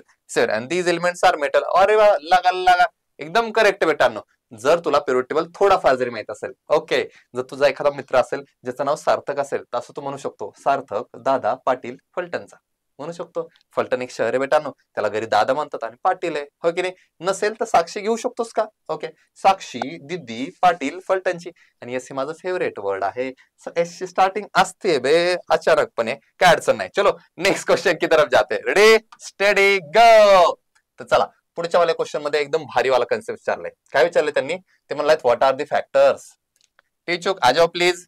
सो फॅक्टर्स विचारलेत त्यांनी मला. What are the factors that affect the rate of chemical reaction. Rate of chemical reaction. Rate म्हणजे कळतंय बाळांनो, एखादी केमिकल रिएक्शन किती फास्ट होणार, किती जोरात होणार, किती हळू होणार, ते म्हणजे बाळांनो रेट. रेट म्हणजे बाळांनो स्पीड, किती ती रिएक्शन जोरात होणार की नाही, ती कशावर डिपेंड करते, कोणकोणते फॅक्टर्स येतात आणि त्यातला एखादा एक्सप्लेन करा. तर चल बाळांनो, मी ना तुला फॅक्टर सांगण्याचा प्रयत्न करतो. मी म्हणलं एक घेतला अब्बा, दुसरा घेतला बब्बा आणि त्यांची रिएक्शन केली, बनवला चब्बा प्लस डब्बा. हे असंच बेटांनो. हा, अब्बा डब्बा नाही म्हणायचं याला. सो हे दोघं जे असतात, इन दोनों को क्या बोलते बेटांनो? इन दोनों को बोलते रिएक्टंट. ओके, हे दोघं भांडणं खेळतात आणि भांडणं केल्यानंतर हातपाय मोडून जे बनतं that is called as product. Okay, done. आणि जर एखादा भांडणं लावणारा जर इथं असेल, जर भांडणं लावणारा इथं असेल, तर इथे इथं काहीतरी लिहितात बाळांनो, एक्स वाय झेड वगैरे. तर हा एक्स असतो, याला बोलतात कॅटलिस्ट. ओके, आता काय प्रश्न विचारलाय माहिती का त्यांनी? त्यांनी प्रश्न विचारलाय की रेट ऑफ केमिकल रिएक्शन म्हणजे ही केमिकल रिएक्शन किती जोरात होणार, किती जोरात होणार किंवा किती स्लो होणार, हे कशावर डिपेंड करतं असं विचारलंय. याचा रेट विचारलाय. सर एकदम सिंपल आहे, मला वाटतं यांचा संबंधच नाही. हे दोघं कसे भांडणं खेळणार, ए आणि बी एकमेकांसोबत भांडणं किती जोरात खेळणार, हे डिपेंड करतं ए आणि बी च्या स्वभावावरती. म्हणजे पहिलाच फॅक्टर बाळांनो, नटुरे ऑफ रिएक्टंट. सर नटुरेनं नाही म्हणायचं याला, नेचर म्हणायचं. बर चल, नेचर ऑफ रिएक्टंट म्हणजे हे दोघं कसे येतं, हे दोघं फार रागीट येतं का फार शांत येतं, याच्यावर डिपेंड करतं की ही रिएक्शन किती जोरात होणार. दुसरा वाला फॅक्टर बेटांनो, यांच्या पार्टिकलची साईज. सो मी लिहिलं बाळांनो, पार्टिकल साईज ऑफ रिएक्टंट म्हणजे यांची साईज किती मोठी आहे किती छोटी आहे याच्यानुसार बी डिपेंड करणार ही रिएक्शन जोरात होणार की स्लो होणार. तिसरा वाला बाळांनो, कॉन्सन्ट्रेशन. कॉन्सन्ट्रेशन ऑफ रिएक्टंट म्हणजे हेच दोघं शहाणे. हे कसे येतं, कॉन्सन्ट्रेटेड येतं का डायल्यूट येतं, यांच्यात फार पाणी आहे का पाणी कमी आहे, याच्यानुसार डिपेंड करणार ही रिएक्शन जोरात होणार का स्लो होणार. चौथा वाला फॅक्टर बेटांनो, चौथा वाला फॅक्टर काय लिहूयात? मी म्हणल्यात की टेम्परेचर ऑफ रिएक्शन. एखाद्या रिएक्शनचं टेम्परेचर जर लई स्लो असेल तर मी बी भांडणं हळूहळू हळूहळू चालतील, आणि जर टेम्परेचर फार जास्त असेल तर जोरात होऊ शकते. आणि पाचवा बाळांनो, हा वाला माणूस त्याचं नाव काय? कॅटलिस्ट. ओके, म्हणजे फॉर एक्झाम्पल एक मित्र आहे ए आणि बी, हे दोघं एकमेकांसोबत भांडणच खेळत नाहीत, मग काय करायचं? कॅटलिस्ट नावाचा माणूस आणायचा, एक तिसरा एक मित्र आणायचा आणि तिसऱ्या मित्रांनी एला म्हणायचो, भया तुला ह्यो असं मानला ह्यो. ओके, मग ह्योला खोटं जाऊन सांगायचं, अरे तुला ह्यो असं मानला, याला त्याच्या अंगावर टाकलाय, त्याला याच्या अंगावर टाकलायचं. हे जो काम करतो त्या माणसाला म्हणायचं कॅटलिस्ट, जो दोघांची भांडणं लावतो. आणि अशी भांडणं बघत बसतो की कसे चाललेले येतात. या कॅटलिस्ट वरती पण ही रिएक्शन डिपेंड करते, जोरात होणार की हळूहळू होणार. ओके, याच्यातला एखादा पार्टिकल सर एखादा पॉईंट सांगा असं विचारलंय क्वेश्चन मध्ये. एक्सप्लेन एनी वन, कोणता एक सांगा. तर मला हा आवडला. चला कॉन्सन्ट्रेशन सांगतो, एखादी रिएक्शन घेऊन सांगतो म्हणजे तुला अजून चांगली मजा येईल. सो इकडे मी लिहिलं बाळांनो HCl घेतला. सो HCl हायड्रोक्लोरिक ऍसिड आहे. मी घेतला CaCO3. ओके, हा आहे माझ्यासोबत कॅल्शियम कार्बोनेट. या दोघांची रिएक्शन झाली तर पुढे जाऊन बनतो बाळांनो CaCl2. ओके, इथला कॅल्शियम इथला क्लोरीन, कॅल्शियम क्लोराइड बनतो. प्लस बाळांनो इसके साथ बनता है H2O, यानी पाणी पाणी पाणी. ओके, हायड्रोजन आहे ऑक्सिजन आहे, सोबत बनतो कार्बन डायऑक्साइड. ओके, मग हा कार्बन डायऑक्साइड गॅस काय होईल बाळांनो? एस्केप होईल. म्हणजे काय होईल? निघून जाईल. आणि हा कॅल्शियम कार्बोनेट, यालाच काय म्हणतात, लाईमस्टोन. लाईमस्टोन याला म्हणतात चुनखडक. हा काय होईल बाळांनो, हळूहळू डिसअपियर होईल, हळूहळू डिसअपियर होईल. बघा बाळांनो, जर गोष्ट व्यवस्थित समजून घे, गोष्ट व्यवस्थित समजून घे. जर मी हा HCl डायल्यूट तोंडाचा घेतला, असं तोंडाचं वगैरे नसतं बरं का, पण सॉरी. सो हा जर HCl मी डायल्यूट घेतला, तर हा डायल्यूट HCl हे कॅल्शियम क्लोराईड कशी रिएक्शन करेल, हळूहळू हळूहळू रिएक्शन करेल. का हार कोण आहे, डायल्यूट आहे, मग रिएक्शन कशी करेल, हळू हळू हळू अशी रिएक्शन करेल. मग हा डिसअपियर कसा होईल सर, हळू हळू हळू. मग हा कॅल्शियम क्लोराईड कसा बनेल, हळू हळू हळू. मग हा कार्बन डायऑक्साईड गॅस एस्केप निघून कसा जाईल, हळू हळू हळू. अरे हो की नाही, अरे मला सांगायचं हळूहळू निघून जाईल, मला फक्त एवढंच सांगायचं. जर हा डायल्यूट असेल तर हा हळूहळू निघून जाईल आणि हा हळूहळू हळूहळू वरती निघून जाईल कार्बन डायऑक्साईड गॅस. पण जर हाच जर डायल्यूट की जगह क्या लिया मैंने, याला मी याला म्हणतो कॉन्सन्ट्रेटेड. चांगलं लिहितो बाळांनो, म्हणजे तुला चांगलं दिसेल. ओके सॉरी, व्यवस्थित लिहितो. मी जर याला घेतलं कॉन्सन्ट्रेटेड, जर मी ह्याला कॉन्सन्ट्रेटेड घेतलं ना तर हा ना डिसअपियर होणार. कसा, फास्ट. हा गॅस एस्केप निघून जाईल, कसा, फास्ट. आणि हे कशानुसार फरक पडतो बेटांनो, कशानुसार फरक पडतोय, कॉन्सन्ट्रेशन ऑफ रिएक्शन नुसार फरक पडतोय. जर कॉन्सन्ट्रेशन डायल्यूट घेतलं तर हळूहळू हळूहळू निघून जातोय. ओके, आणि जर कॉन्सन्ट्रेशन जर मी कॉन्सन्ट्रेटेड घेतलं बाळांनो, चांगला घेतला, तीव्र घेतला, तर कसं होतं बाळांनो, जोरात निघून जातोय. सो असा मला बाळांनो केमिस्ट्रीचा क्वेश्चन, हा क्वेश्चन तब्बल 3 मार्काला असतो. सो व्यवस्थित सॉल्व्ह करा. जाऊयात नेक्स्ट क्वेश्चन कडे. Ready steady go. Madam please तुमचं सगळ्यांचं हार्दिक असं स्वागत करतो. मॅडम एक्सप्लेन करणार आहे तर पुढचा वाला क्वेश्चन. Yes ma'am. यस, आपने बुलाया और हम चले आए. सो बघा, क्वेश्चन दिलाय तुम्हाला तिसरा. Observe the following graph and answer the following questions. Graph from the image. ठीक आहे, सो तुम्हाला समोर इमेज दिसते.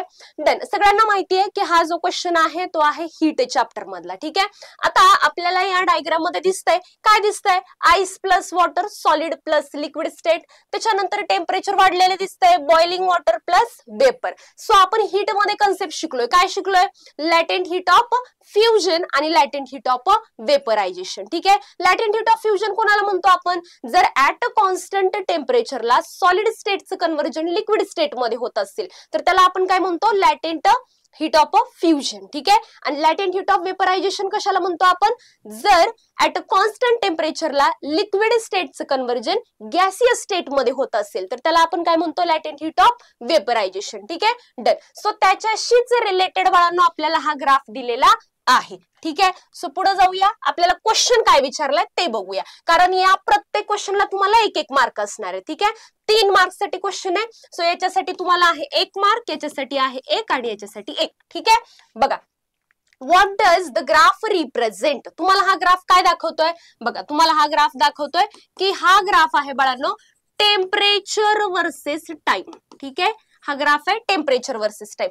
अजून काय दाखवलंय याच्यामध्ये दाखवलंय आईस प्लस वॉटर याचं मिक्सचर. ठीक आहे, आणि हा ग्राफ तुम्हाला दाखवतोय लॅटेंट हीट ऑफ फ्युजन आणि वेपरायझेशन. ठीक आहे, क्लिअर. सो पुढे जाऊया. नेक्स्ट दिलाय sub question, what does the line AB represent. So बघा, सगळ्यांनी ग्राफ मध्ये व्यवस्थित बघा, AB लाईन काय दाखवते विचारलंय तुम्हाला. ठीक आहे, आता AB लाईन तुम्हाला काय दाखवते की आईसचं कन्व्हर्जन वॉटर मध्ये होत आहे, but at a constant temperature. Constant temperature म्हणजेच काय, 0 डिग्री सेल्सिअस. ठीक आहे, सो इथं काय होतंय बाळांनो, इथं होतंय आईसचं कन्व्हर्जन वॉटर मध्ये. ठीक आहे, ice gets converts into water at 0 degree Celsius म्हणूयात आपण. ठीक आहे, 0 डिग्री सेल्सिअसला आईसचं कन्व्हर्जन तुम्हाला वॉटर मध्ये झालेलं दिसतंय. ठीक आहे, डन. हे झालं आपलं सेकंड आन्सर. पुढं थर्ड सब क्वेश्चन काय दिलाय बघा, what does the line BC represent. ठीक आहे, आता BC लाईन बघूयात आपण. इथे दिसतंय तुम्हाला, डन. ही आहे BC लाईन. ठीक आहे, काय दिसतंय बाळांनो या लाईन वरून तुम्हाला, तर मला दिसतंय की येस इथं काय झालंय बाळांनो, टेम्परेचर इन्क्रीज होत गेलाय. ठीक आहे, म्हणजे इथून B लाईन पासून ते C लाईन पर्यंत काय झालंय, टेम्परेचर वाढत गेलेलं आहे. ठीक आहे, सो राईज इन टेम्परेचर झालेलं आहे इथं.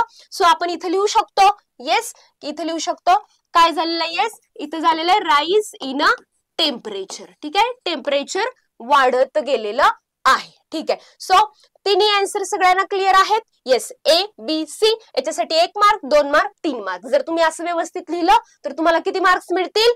येस, 3 मार्क्स मिळतील. ठीक आहे, डन. पुढे जाऊया आपण नेक्स्ट क्वेश्चन कडे. ठीक आहे, बघूयात नेक्स्ट क्वेश्चन काय दिलाय. डन.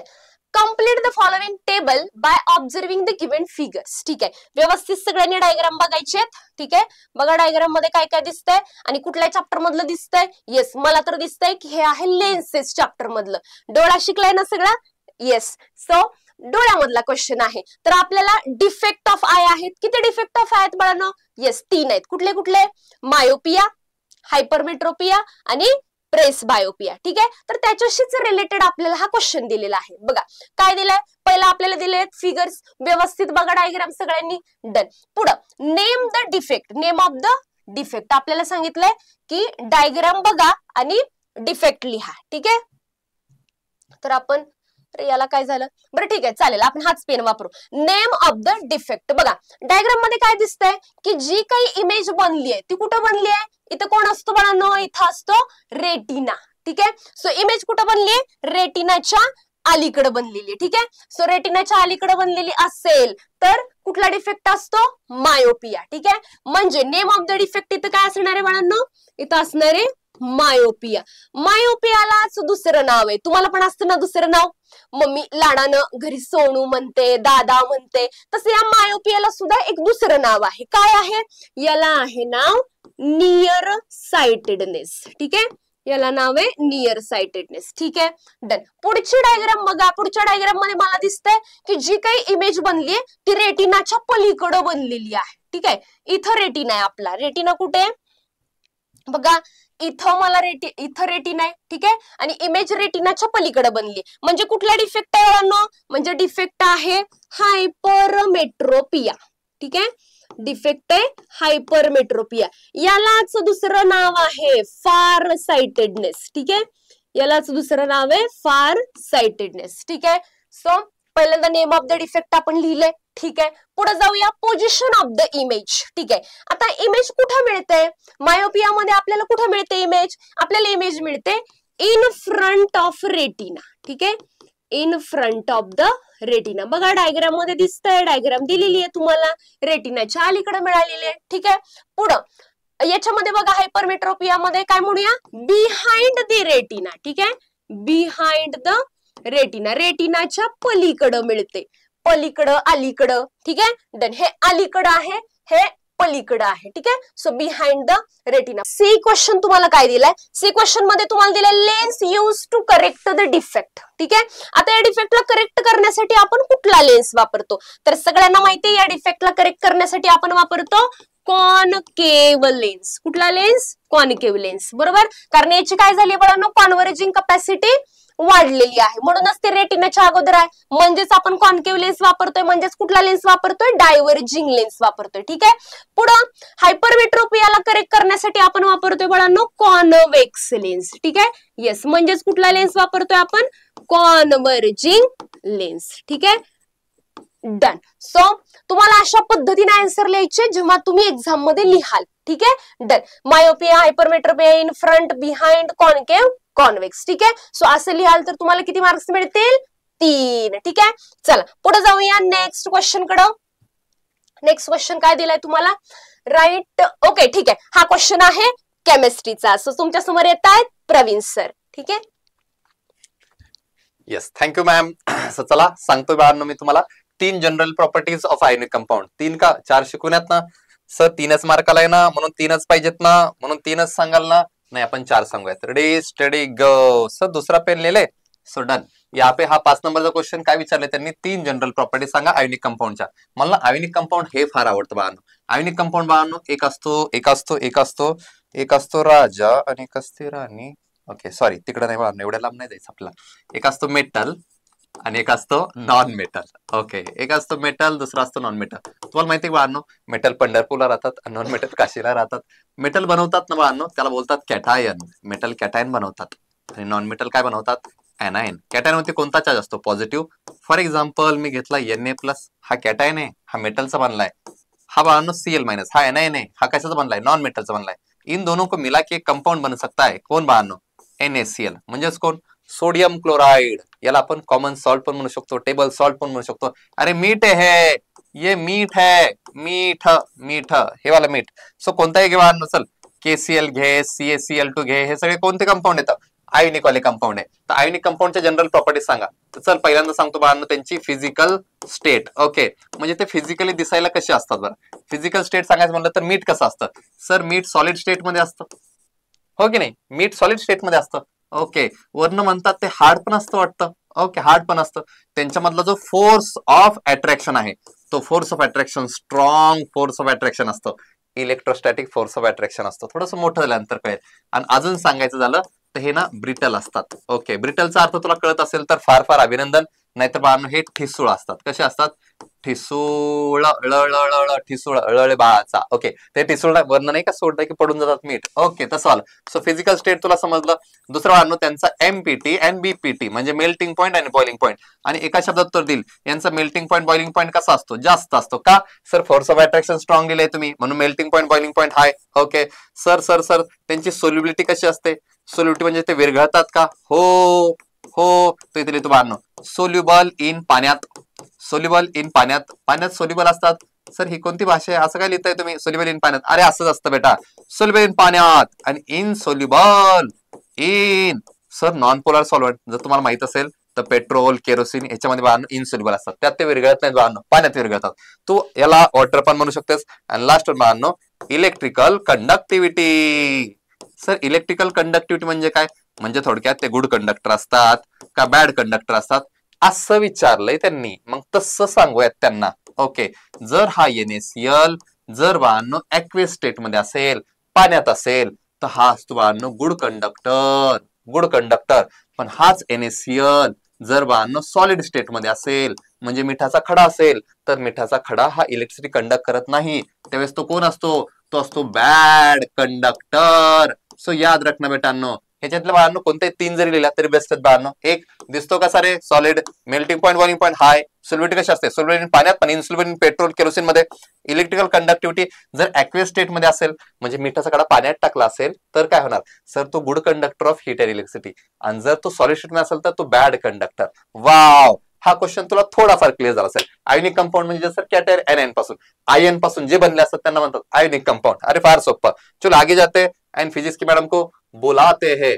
सो फिजिक्स की मैडम आपको एक्सप्लेन करेंगी Newton's universal law of gravitation. Yes ma'am, thank you so much. या yes, thank you so much. So बघा पुढचा क्वेश्चन तुमच्याकडे आहे, observe the figure and answer the questions. ठीक आहे, परत तुम्हाला हा एक मार्क्स साठी म्हणजे परत 3 मार्क्स साठी आहे. डन. बघा काय विचारलंय, state Newton's universal law of gravitation. ठीक आहे, Newton's universal law of gravitation सांगा. डन. सगळ्यांना सांगता येतोय, येस सांगता येतोय. काय असतो, every object in the universe have a definite force. बरोबर. आणि हा फोर्स कसा असतो बाळांनो, हा फोर्स असतो directly proportional to product of their masses and inversely proportional to square of distance between them. ठीक आहे, डन. आता आपण काय करतो, या दोन्ही इक्वेशनला कंबाईन करतो आणि आपण फॉर्म्युला लिहितो F proportional M1 M2 by R square. ठीक आहे, डन. सो हे प्रपोर्शनॅलिटी साइन जाऊन इथे येतो एक कॉन्स्टंट, त्याला आपण काय म्हणतो, युनिव्हर्सल ग्रॅव्हिटेशनल कॉन्स्टंट. ठीक आहे, so F is equal to capital G M1 M2 by R square. ठीक आहे, डन. आता या कॅपिटल G ची व्हॅल्यू काय असते बाळांनो, याची व्हॅल्यू असते 6.67 into 10⁻11 newton metre square per kg square. ठीक आहे, डन. सो पहिलं तुम्हाला विचारलंय Newton's universal law of gravitation. ठीक आहे, सो काय सांगाल तुम्ही, every object in the universe have a definite force. This force is directly proportional to product of their masses and inversely proportional to the square of distance between them. ठीक आहे, हे झालं 1 marks साठी. पुढे काय विचारलंय, if the distance between the two bodies is tripled. ठीक आहे, जर सपोज आपण इथं सॉल्व्ह करूया सेकंड क्वेश्चन. ठीक आहे, आपल्याला विचारलंय काय, जर तुम्ही काय केलं, डिस्टन्स काय केलं, ट्रिपल केलं. ठीक आहे, म्हणजे डी तुम्ही केला 3 टाइम्स. ठीक आहे, डन. तर तुम्हाला विचारलंय how will the gravitational force between them change. ठीक आहे, सो वापरूया आपला फॉर्म्युला. काय? F is equal to capital G M1 M2 by R square घ्या किंवा D स्क्वेअर घ्या, दोन्हीपैकी काही चालेल. सो तुम्हाला दिलंय 3D स्क्वेअर. ठीक आहे, डन. आता परत काय येईल बघा, F is equal to capital G M1 M2 by 3 चा स्क्वेअर केला तुम्ही किती येणार आहे बाळांनो? 9D square. ठीक आहे, डन. म्हणजे जो काही तुमचा फोर्स आहे तो किती आलाय बाळांनो? 1/9 capital G M1 M2 by R square. ठीक आहे, म्हणजे तुम्हाला इथं जो काही ग्रॅव्हिटेशनल फोर्स मिळणार आहे तो ग्रॅव्हिटेशनल फोर्स काय होणार आहे? 1/9 एवढ्या व्हॅल्यूनी काय होणार आहे? डिक्रीज होणार आहे. ठीक आहे, डन. सो हे आलं तुमचं आन्सर सेकंड क्वेश्चनचं. ठीक आहे, पुढे काय विचारलंय? What will happen to gravitational force if the mass of the one of the objects is doubled. ठीक आहे, पुढे आपण इथं वरती सोडवूया आपण क्वेश्चन 3. काय म्हणलंय आपल्याला? कुठल्याही एका ऑब्जेक्टचं मास काय करा? डबल करा. ठीक आहे, सो मी केलं, सपोज मी M2 घेतला 2. ठीक आहे, याचं मास आपल्याला डबल करायचंय. ठीक आहे, सो मी फॉर्म्युला घेतला F is equal to capital G M1 M2 काय घ्यायचंय मला? 2M1 घ्यायचंय. ठीक आहे, म्हणजे 2M2. ठीक आहे, सो मी घेतलं 2M2 divided by D square. ठीक आहे, सो काय येईल बाळांनो? F is equal to 2 capital G M1 M2 divided by D square. ठीक आहे, म्हणजे तुम्हाला जो काही ग्रॅव्हिटेशनल फोर्स मिळणार आहे तो काय होणार आहे? जी काही तुमचा ऍक्च्युअल ग्रॅव्हिटेशनल फोर्स असणार आहे त्याच्यापेक्षा तुम्हाला डबल मिळणार आहे ग्रॅव्हिटेशनल फोर्स. ठीक आहे, सो आपण काही गोष्टींना इथं प्रॉपरली हायलाइट करूया. ठीक आहे, बघा इथं काय झालं बाळांनो? तिसऱ्या क्वेश्चन मध्ये ग्रॅव्हिटेशनल फोर्स तुम्हाला मिळाला डबल. ठीक आहे, ओरिजिनल ग्रॅव्हिटेशनल फोर्सच्या तुम्हाला मिळणार आहे डबल. परत इथं आपण हायलाइट केलं 1/9, म्हणजे जो काही ग्रॅव्हिटेशनल फोर्स असणार आहे तो सेकंड क्वेश्चन मध्ये 1/9 व्हॅल्यूनी काय होणार आहे? डिक्रीज होणार आहे. ठीक आहे, डन. सो सगळ्यांना हा क्वेश्चन समजलाय? हा तुम्हाला फर्स्ट साठी लिहायचंय आणि स्टेटमेंट लिहायचंय, सेकंड साठी हे लिहायचंय, थर्ड साठी हे लिहायचंय. ठीक आहे, डन. क्लिअर आहे सगळ्यांना? Yes, okay. पुढे जाऊया नेक्स्ट क्वेश्चन कडे. ओके, नेक्स्ट क्वेश्चन काय दिलाय बघा?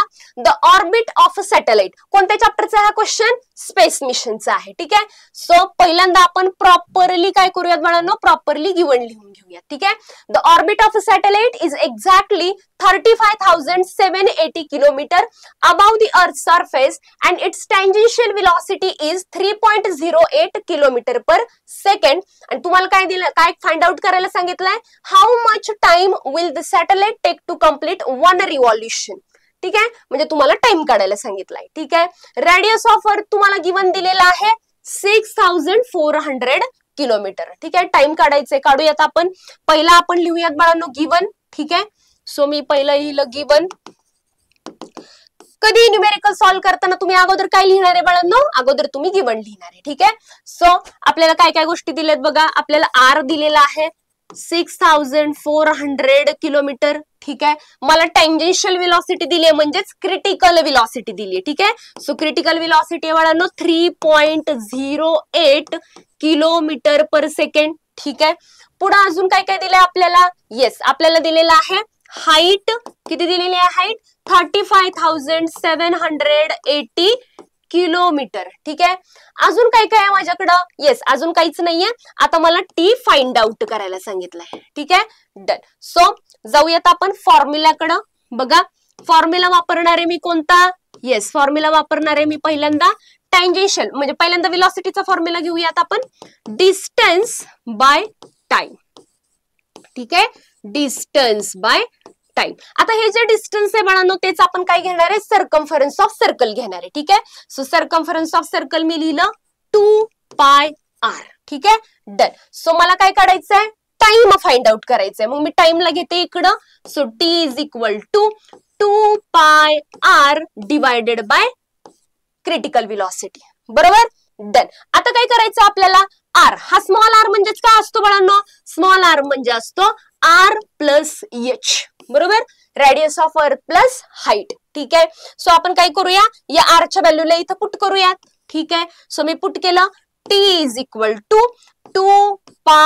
आरची व्हॅल्यू टाकणार आहे मी R plus H divided by काय घेऊयात? Critical velocity. ठीक आहे, so T is equal to 2 into 3.14 टाकूया तिथं बघा. आरची व्हॅल्यू काय दिली तुम्हाला? येस 6400 प्लस हाईट किती दिली आहे तुम्हाला? 35,780. ठीक आहे, done. Divided by escape velocity मला दिली आहे 3.08. ठीक आहे, आता आपण पहिला करूया याची ऍडिशन. ठीक आहे, so T is equal to हे ऍज इट इज घेऊयात बाळांनो 3.1. ठीक आहे, आता याची करूया ऍडिशन. बघा काय येणार आहे 0. ठीक आहे, नंतर येणार आहे 8 बरोबर, नंतर येणार आहे 7 आणि 4 किती येणार 11. ठीक आहे, सो 11 आणि इकडं बघा 5 12. ठीक आहे, आणि इथं आलं बाळांनो 4. ठीक आहे, सो हे आलं तुमच्याकडं ऍडिशन. ठीक आहे, डिवायडेड बाय 3.08.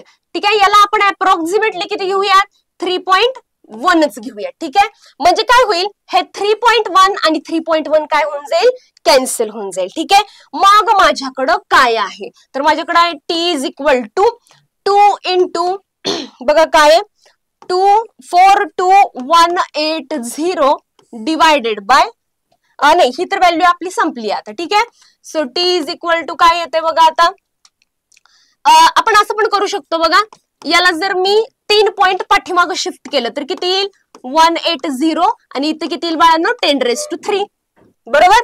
ठीक आहे, याला मी किती घेते अप्रॉक्सिमेटली घेते 43 बरोबर इंटू 10⁻³ बरोबर. आता हे किती आलं T is equal to 86 into 10⁻³ म्हणजे मी लिहिलं टी इज इक्वल टू 86,000 म्हणजे किती आलं 8,600. ठीक आहे, डन. आता हे आन्सर कशामध्ये आलंय बाळांनो? हे आन्सर आलंय आपलं हे आन्सर आपलं आलंय सेकंड मध्ये. ठीक आहे, मी आर मध्ये लिहिलं. ठीक आहे, येस हे आपलं आन्सर आलंय सेकंड मध्ये बरोबर.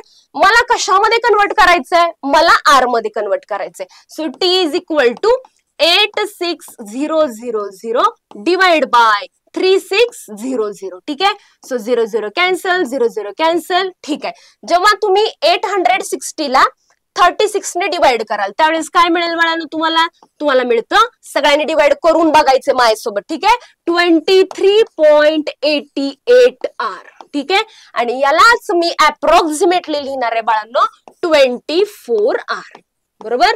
येस, सो मला आन्सर काय मिळालं 24 आर बरोबर. So how much time will the satellite take to complete one revolution? Yes 24 hour. आणि तुम्ही जेव्हा ऑर्बिट शिकलाय त्याच्यामध्ये तुम्ही शिकलाय हाय अर्थ ऑर्बिट बरोबर. हाय अर्थ ऑर्बिटला एक राऊंड कम्प्लीट करायला किती वेळ लागतो 24 आवर्स. ठीक आहे, सो आपला आन्सर एकदम करेक्ट आहे. सगळ्यांनी प्रॉपरली बघा, प्रॉपरली सोडवा. ठीक आहे, येस पुढे जाऊयात नेक्स्ट क्वेश्चन कडे आपण. What is solenoid? सोलेनॉइड कशाला म्हणायचं? आणि draw a neat diagram and name it's components. ठीक आहे, डायग्राम काढायला सांगितली आपल्याला. सो सोलेनॉइड कशाला म्हणतो आपण बाळांनो? सोलेनॉइड म्हणजे एक इन्सुलेटिंग कॉपर वायर. ठीक आहे, इन्सुलेटिंग कॉपर वायर. ठीक आहे, ज्याला आपण काय करतो, ज्याला काय असतं बाळांनो, ज्याला असतं रेझिस्टिव्ह कोटिंग. ठीक आहे, insulating copper wire have resistive coating. ठीक आहे, हॅव रेझिस्टिव्ह कोटिंग. त्याला काय करतो आपण वाउंड करतो. ठीक आहे, वाउंड इन अ. ठीक आहे, काय लिहिलं आपण insulating copper wire have resistive coating wound in a chain loop. ठीक आहे, येस त्याला आपण काय म्हणतो सोलेनॉइड. ठीक आहे, सोलेनॉइड कशाला म्हणणार आहे आपण?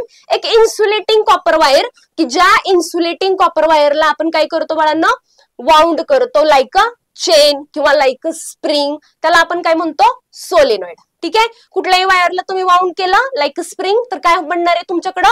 येस तुमच्याकडे बनणार आहे सोलेनॉइड. ठीक आहे, डन. सो आपण काय करूयात, आपण काढूयात डायग्राम सोलेनॉइडची. ठीक आहे, येस बघा कशी काढतो आपण डायग्राम, तर डायग्राम आपली प्रॉपर असली पाहिजे. ठीक आहे, सो सगळ्यात अगोदर आपण घेऊयात असा एक रॉड. ठीक आहे, चला मी घेतला असा रॉड. डन. आता याच्यावरती मी काय करणार आहे बाळांनो, याच्यावरती मी नंबर ऑफ टर्न्स देणार आहे. ठीक आहे, सो हे अशा पद्धतीने असतील नंबर ऑफ टर्न्स. ठीक आहे, ओके डन. आता या वायरचा एंड आणि या वायरचा एंड याला आपण काय करूयात याला आपण जोडूयात. ठीक आहे, इथं काय जोडूयात आपण, इथं आपण ऍमीटर पण जोडू शकतो. ठीक आहे, डन. इथं आपण बॅटरी जोडूयात. ठीक आहे, इथं आपण जोडूयात स्विच. डन. सो अशा पद्धतीने आपण केले कनेक्शन्स. आता याला आपण देऊयात नाव. ठीक आहे, ऍमीटर कशासाठी वापरतो बाळांनो, इलेक्ट्रिक करंट मेजर करण्यासाठी. ठीक आहे, इथं आहे बॅटरी, बॅटरीचं पॉझिटिव्ह निगेटिव्ह, ऍमीटरचं पॉझिटिव्ह निगेटिव्ह. सर्वांनी हे लक्षात ठेवायचंय की ऍमीटरचं पॉझिटिव्ह ऑलवेज बॅटरीच्या पॉझिटिव्हला कनेक्ट असणार आहे. ठीक आहे, इथं असणारे प्लग की, इथं असणारे प्लग की, इथं असणारे बॅटरी. ठीक आहे, इथं असणारे बॅटरी. ठीक आहे, डन. आता काय होणार आहे, स्विच ऑन करणार आहे तुम्ही, बॅटरी मधून करंट पास होणार आहे.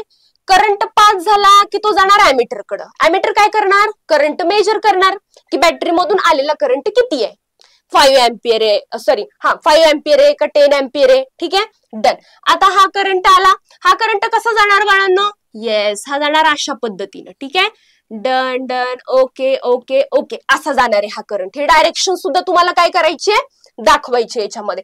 आता सगळ्यांना माहितीये की जर एखाद्या वायर मधून करंट पास होत असेल तर त्या वायरच्या अराउंड काय होतं बाळांनो, काय होतं, मॅग्नेटिक फील्ड तयार होतो. कोणी सांगितलं हे, हन्स क्रिस्टियन ओरिस्टेडनी. ठीक आहे, डन. सो याच्या अराउंड काय होणार आहे, मॅग्नेटिक फील्ड तयार होणार आहे. पण आपल्याकडे आहे क्लॉक रूल. क्लॉक रूल आपल्याला काय सांगतो की जर सपोज करंट कसा चालला असेल, क्लॉकवाईज मध्ये असेल तर इथं कुठला पोल असतो, एस पोल, आणि जर अँटी क्लॉकवाईज असेल तर नॉर्थ पोल. आता इथं जर एस पोल असेल तर इथं कुठला पोल असेल, एन पोल. इथं मॅग्नेटिक फील्ड तर तयारच होणार आहे.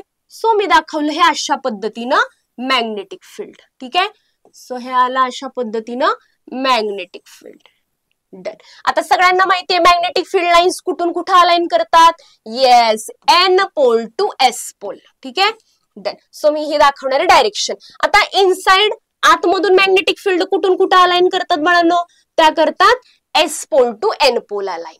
ठीक आहे, डन. सो ही झाली तुमची प्रॉपर डायग्राम. ह्या डायग्रामला तुम्हाला मिळणारे 2 मार्क्स आणि वरची जी डेफिनेशन असणार आहे त्याला मिळणारे 1 मार्क. ठीक आहे, सो प्रॉपर आपलं हे आन्सर झालेलं आहे. ठीक आहे, पुढे जाऊया नेक्स्ट क्वेश्चन कडे. बघा नेक्स्ट क्वेश्चन काय आहे, डन. आता आलो आपण सगळ्यात महत्वाच्या क्वेश्चन मध्ये, क्वेश्चन नंबर 4 मध्ये, ज्याच्यामध्ये क्वेश्चन असतो 5 मार्क्स साठी. ठीक आहे, डन. बघा क्वेश्चन काय दिलाय, observe the given diagram and answer the questions. बरं झालं शेवटच्या क्वेश्चन पर्यंत आलो, हा ना. सो बघा पहिला क्वेश्चन काय दिलाय, आता तुम्हाला इथं प्रिझम दिलेला आहे आणि डिस्पर्शन दिलेला आहे. ठीक आहे, डन. आता तुम्हाला याच्यावरती डायग्राम मधून आपल्याला हे समजतंय की इथं कुठला फेनॉमेनॉन आहे बाळांनो, डिस्पर्शन ऑफ लाईट आहे. ठीक आहे, डन. पहिला क्वेश्चन काय दिलाय बघा, name the process shown in the figure. ठीक आहे, या फिगर मध्ये तुम्हाला कुठली प्रोसेस दिसते, येस तर आम्हाला सगळ्यांना या फिगर मध्ये दिसतंय की हे आहे dispersion of light.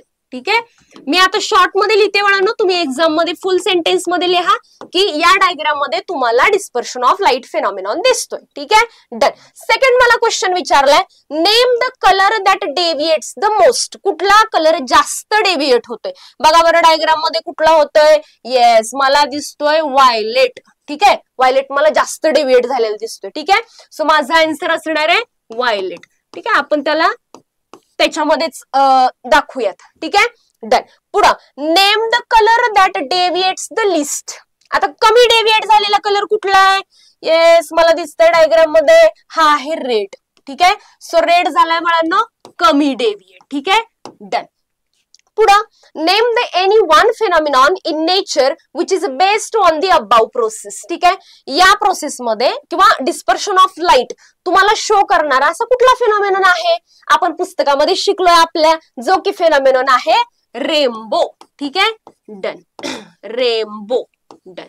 So rainbow फेनॉमिनॉन मध्ये आपल्याला 3 फेनॉमिनॉन बघायला मिळतात. कुठले कुठले, एक आपल्याला बघायला मिळतं सगळ्यात अगोदर डिस्पर्शन, दुसरं टोटल इंटरनल रिफ्लेक्शन, आणि तिसरा फेनॉमिनॉन आपल्याला बघायला मिळतो कुठला, रिफ्रॅक्शन. ठीक आहे, सो रेनबो एक्झाम्पल आहे. आणि लास्ट क्वेश्चन आहे आपला, डिफाइन स्पेक्ट्रम. ठीक आहे, स्पेक्ट्रम कशाला म्हणायचं बाळांनो, द बँड ऑफ 7 कलर. ठीक आहे, द बँड ऑफ 7 कलर, त्याला आपण काय म्हणतो, स्पेक्ट्रम. कुठले कलर मिळतात आपल्याला, VIBGYOR. ठीक आहे, डन. सो हे 5 क्वेश्चनचे तुम्ही जर प्रॉपर आन्सर लिहिले तर तुम्हाला किती मार्क मिळणार आहेत, 5 मार्क्स मिळणार आहे. ठीक आहे, डन. पुढे बघा, नेक्स्ट क्वेश्चन असणार आहे आपला. येस, नेक्स्ट क्वेश्चन आहे बाळांनो केमिस्ट्रीचा क्वेश्चन. सो प्रवीण सर आपल्याला केमिस्ट्रीचा क्वेश्चन डिस्कस करतील. ओ, थोडस पुढे आलो आपण. Done, thank you. ओके, चला. केमिस्ट्रीला थोडासा मान कमी वाटतं, केमिस्ट्री क्वेश्चन थोडेसे कमी येतं आणि केमिस्ट्रीच्या क्वेश्चन मधला शेवटचा क्वेश्चन्स करण्यासाठी आम्ही आलेलो आहोत. Okay, done. आ जाओ प्लीज. Tick tick. ओके, चलिए इकडे बेटांनो, हा सेकंड नंबरचा जो क्वेश्चन आहे तो सॉल्व्ह करायचा आहे. ऑब्झर्व द डायग्राम, गेलो आणि आन्सर द्या. म्हणजे डायग्राम बघा आणि आन्सर करा. तर तुला डायग्राम सांगतो बेटा. डायग्राम मध्ये ना हा एक रॉड दिलाय, त्याच्यानंतर इथं ना अशी छोटीशी मोठीशी बिग टेस्ट ट्यूब असं काहीतरी दिलं असं ते बोलतायत. Tick tick tick tick. मोठी टेस्ट ट्यूब आहे इथं. बरं, ही टेस्ट ट्यूब आहे. याच्यामध्ये इथं दिलंय ऍसिटिक ऍसिड. ओके, याच्यामध्ये ऍसिटिक ऍसिड आहे आणि हा कोण आहे? सोडियम कार्बोनेट आहे. मग हा सोडियम कार्बोनेट ऍसिटिक ऍसिड दोघं एकमेकांसोबत रिएक्शन करतील आणि इथून काहीतरी गॅस बाहेर पडेल. इथे गॅस डिलिव्हरी ट्यूब आणि इकडे स्मॉल टेस्ट ट्यूब आहे. इकडे दिलंय freshly prepared lime water. Okay sir, lime water थोडा वेळ तुम्ही सांगितलं. लाईम वॉटर म्हणजे काय सर? लाईम वॉटर म्हणजे CaOH twice, that is calcium hydroxide. Sir कसं लिहिलंय ते? ओके, T2 सोडन कॅल्शियम हायड्रॉक्साईड. ओके, मग आता रिएक्शन तुला सांगतो. रिएक्शन नुसार प्रत्येक क्वेश्चनचा आन्सर करता येईल. सो ऍसिटिक ऍसिड आहे, ऍसिटिक ऍसिड घेतलं म्हणजे CH3COOH, ऍसिटिक ऍसिड लिया. उसके बाद सोडियम कार्बोनेट म्हणजे Na2CO3 लिया. दोनों को बोला रिएक्शन करो. यहां से घेतला CH3CO आणि हा Na, तो बनेगा सोडियम एसिटेट. साथ में एक गैस निकल के जाएगी, एक पानी बनेगा और एक गैस भी निकल के जाएगी. गैस कोणती निकल के जाएगी? Carbon dioxide. सर कसं दिलंय ते?